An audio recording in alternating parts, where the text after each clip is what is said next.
नमस्कार प्रिय विद्यार्थियों, वीके नॉलेज इलेक्ट्रिकल में आप सभी का स्वागत है। अगर आप उत्तर प्रदेश से हैं तो मुझे लगता है कि एक बहुत अच्छी खबर आप सबके लिए है। अभी तो वैसे संभावित चर्चा है, लेकिन एक आरटीआई के थ्रू आयोग ने एक रिप्लाई दिया है। अब आरटीआई ऑफिशियल रिप्लाई होता है तो कहीं ना कहीं हम ये मानकर चल रहे हैं कि ये ऑफिशियल अपडेट आप सबके लिए हो सकता है। बहुत जरूरी और बड़ा अपडेट है, और वैसे भी काफी लंबे समय से भर्ती नहीं हुई। हाँ, मैं बात कर रहा हूँ ट्यूबवेल ऑपरेटर के पद की। नलकूप संचालक इसे कहा जाता है। अगर आप कहेंगे तो मैं आपको इसका इतिहास बताऊंगा कि लास्ट वैकेंसी 2016 में नोटिफिकेशन आया, 18 के दिसंबर में एग्जाम डेट अनाउंस हुई और जनवरी 2019 में एग्जाम हुआ। रिजल्ट आते आते अगस्त 2019 आ गया था। यानी 3 साल से तो लंबी प्रक्रिया वो चली। उस समय 3210 पद आए थे, और उस दिन से लेकर अगर अब तक हम काउंट करते हैं तो यानी रिजल्ट के बाद भी अगर अपन देखें तो लगभग 5 से 6 वर्ष होने वाले हैं। तो अब पूरी उम्मीद लगाकर हम चल सकते हैं कि वैकेंसी फिर आ सकती है। क्वालिफिकेशन क्या रह सकती है, हम जो तैयारी कर रहे हैं कंटिन्यू उसको आगे बढ़ाना है बस, और तो अलग कुछ इसके लिए भी नहीं करना है। तो अपॉर्चुनिटी है। पूरी डिटेल से बात करेंगे, कंप्लीट वीडियो लास्ट तक। चैनल से अगर पहली बार जुड़े हैं तो सब्सक्राइब कर लीजिए। हम इसी तरह का अपडेट, कंटेंट और न्यूज़ नोटिफिकेशन इस चैनल पर आपको प्रोवाइड करवा। माय डियर, एक आरटीआई के थ्रू चयन आयोग ने, जिसको हम लोग अधीनस्थ बोर्ड बोलते हैं, क्या बोलते हो, अधीनस्थ सेवा चयन बोर्ड बोल दीजिए या शॉर्ट में अधीनस्थ बोर्ड बोलते हैं। अधीनस्थ बोर्ड ने एक आरटीआई के थ्रू रिप्लाई दिया है कि अभी जो हमारा सिंचाई विभाग है, इसमें ट्यूबवेल ऑपरेटर के यानी नलकूप संचालक के लगभग 11,600 के करीब पद खाली है। आपको मैं एग्जैक्ट आंकड़ा दे देता हूं, और ये आरटीआई का अगर आप चाहें तो हमारे टेलीग्राम पर मिल जाएगी। लिंक डिस्क्रिप्शन में है, आप वहां से ले सकते हैं। 11,608 पद रिक्त है, इन्होंने ये कहा है। अब आप ये मानकर चलें कि अगर 50% पदों पर भी वैकेंसी आ जाती है, या 50% से भी कम पदों पर वैकेंसी आती है, तो भी हमारे लिए ये हो गया कि हम ये मानकर चल रहे हैं बोर्ड अगर भर्ती कर भी देते हैं तो भी 5,000 पदों पर तो आराम से भर्ती हो सकती है। ठीक है। अब सब कुछ सही रहा तो शायद इलेक्शन भी तो होने हैं, वो भी तो दिमाग में रहती है चीजें, है ना। कब 27 में ही तो है चुनाव, तो फिर जितने डिपार्टमेंट खाली है वहां भर्तियां भी करनी होती है।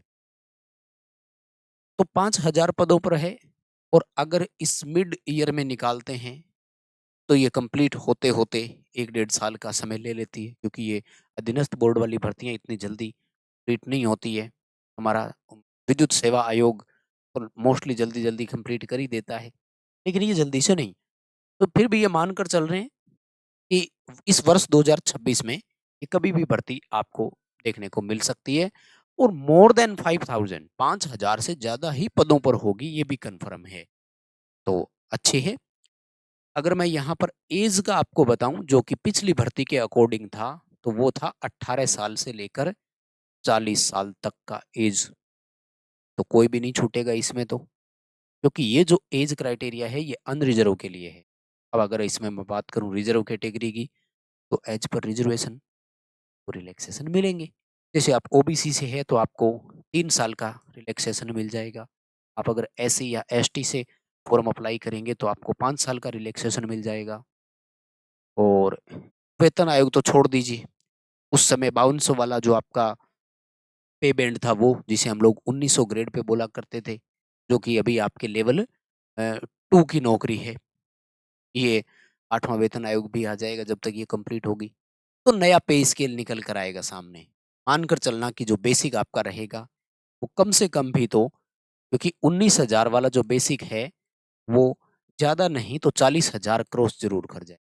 यानी 40,000 आपका बेसिक पे रहने वाला है यहाँ पर। अभी का क्यों काउंट करना है, प्रोबेशन पूरा करेंगे, लगे हैं, अभी तो ताज़ा-ताज़ा कंप्लीट ये सब तो 2-3 साल वैसे ही लग जाने हैं और 2-3 साल में 8वाँ वेतन आयोग लग जाएगा।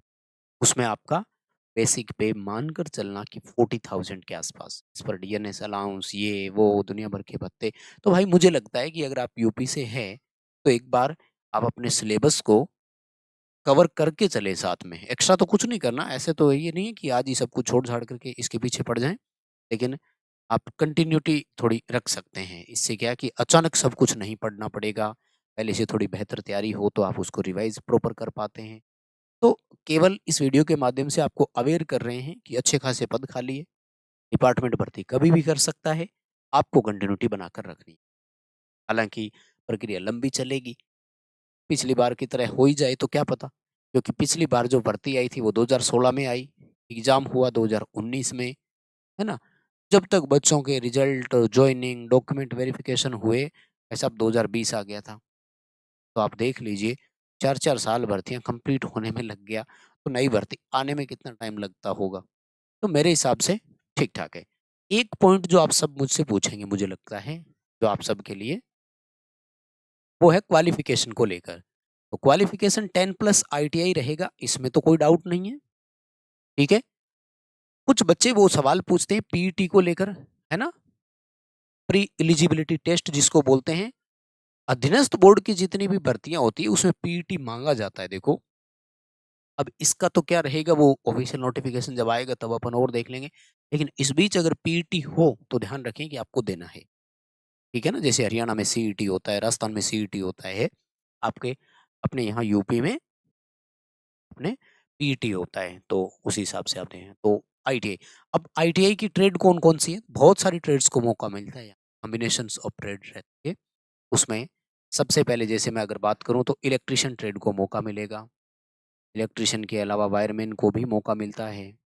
वायरमैन के बाद इम्पोर्टेंट ट्रेड रहती है फिटर की, फिटर के बाद आएगा टर्नर, टर्नर के बाद मशीनिस्ट भी आएगा, ठीक है ना?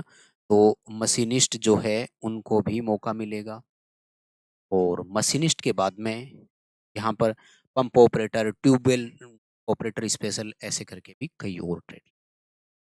तो ये था एक छोटा-सा आप सबके लिए अपडेट। आई होप वैसे तो आपके पास ये न्यूज़ होगी लेकिन फिर भी हमने आपको न्यूज़ दी है। बहुत मेहनत लगती है चीज़ें के लिए तो थोड़ा-सा अप्रिशिएट ज़रूर करें, वीडियो लाइक करेंगे, दोस्तों के साथ शेयर भी करना है और आपके इस भर्ती पर क्या विचार है, कमेंट करके ज़रूर बताइए। बहुत-बहुत धन्यवाद। Very much.